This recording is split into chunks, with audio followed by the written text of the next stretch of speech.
The path home was not the one Nora remembered. The air grew heavier the closer she came to the borders of Okiri. The once green fields that had rippled like silk beneath the wind were now brown and brittle, their stalks broken. The scent of rot hung thick in the morning haze. Buzzards circled lazily overhead. When she reached the first farmstead, she saw the livestock, cows and goats, lying in twisted heaps. Flies swarmed their hollow eyes. The earth beneath them was blackened, as if burned from within. And then she heard it, wailing. From hut to hut, voices rose, thin and broken. Women clutching fevered children. Men pacing with machetes in their hands, eyes wild with suspicion.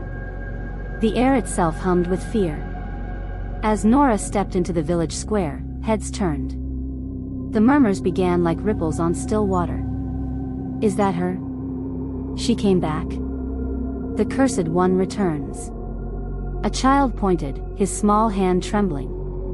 Mama, her face, it's her. The ugly one. The mother snatched him away, whispering frantic prayers. Nora's throat tightened. She wanted to speak, to tell them she had found something sacred, that she was fighting for them, but the looks on their faces said all she needed to know. She was no longer one of them.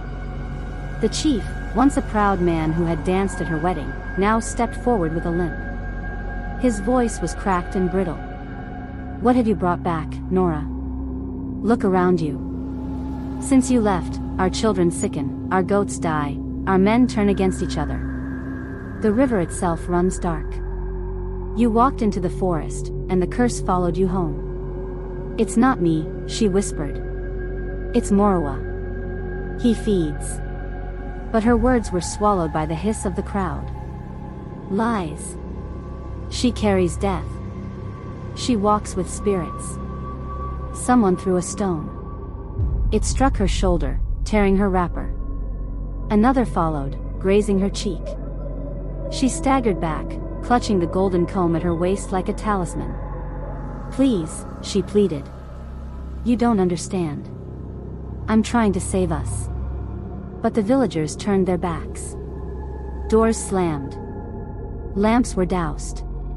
The square emptied as quickly as a dream dissolving at dawn. By nightfall, Nora sat alone by the ruins of the old meeting tree. The moon hung pale and distant, the air still. Only the wind stirred, carrying with it the scent of ashes and rain. Then she heard it. Drums. Soft at first. A slow rhythm, far away, like a heartbeat buried beneath the earth. Thump, thump, thump. She rose, glancing around. No fires burned. No drummers sat by the square.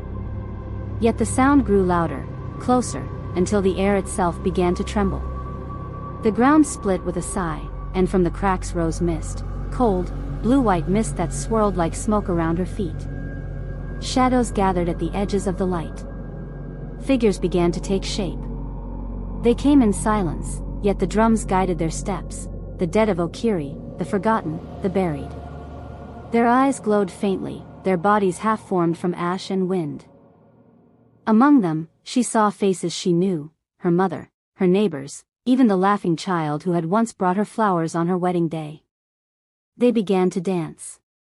It was not the joyous dance of harvests or weddings.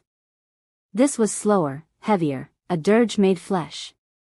Their arms twisted in impossible shapes, their movements jerky and unnatural, as though pulled by invisible strings. The drums beat faster. Da-dum da-dum. And then, from within the circle of the dead, came a voice, deep, echoing, the voice that haunted her dreams. You cannot escape me, Nora. The air curdled. The mist drew together, forming a shape, tall, formless, crowned with darkness. Morowa. His body was smoke and ash, his many eyes glowing like embers. Each beat of the drum came from within his chest. Did you think the curse would stay with you alone? Foolish child. Every step you take spreads my gift. Every tear you shed feeds me. Look upon your village, my harvest ripens. Nora's knees trembled. No. You'll not have them. She raised the golden comb, its glow faint but steady. The spirits recoiled, their song turning to shrieks. Nora laughed, a sound like thunder tearing the sky. Fight me, and they die faster. Deny me, and they suffer longer. You are my seed now, bride of ruin. You carry my hunger wherever you go. The drums reached a frenzy. Nora fell to her knees, pressing her palms to her ears, but the sound burrowed through her skull. Around her, the spirits' dance became a storm of motion, arms flailing, bodies spinning faster and faster until they blurred into a cyclone of ghostly light. She screamed. And then, as suddenly as it began, it stopped. The mist fell away. The moonlight returned. The village was silent. Until the doors burst open. The villagers poured out, torches in hand, eyes wide with terror. We saw them, someone cried. The dead.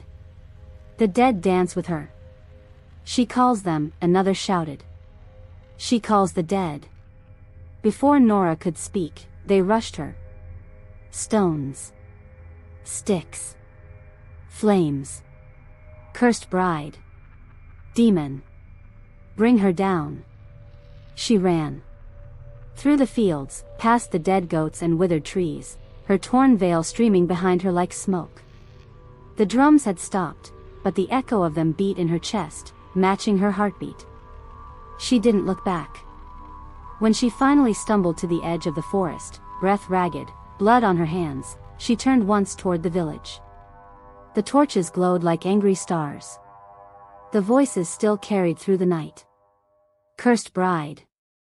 She fell to her knees, clutching the golden comb to her chest. Tears cut through the dirt on her face. The wind whispered through the trees, carrying laughter that wasn't hers. Somewhere deep in the dark, Nora's voice murmured softly, almost tenderly. Run as far as you like, my bride. The drums will always find you. And as she vanished into the forest once more, the first faint beat began again in the distance. Da-dum da-dum.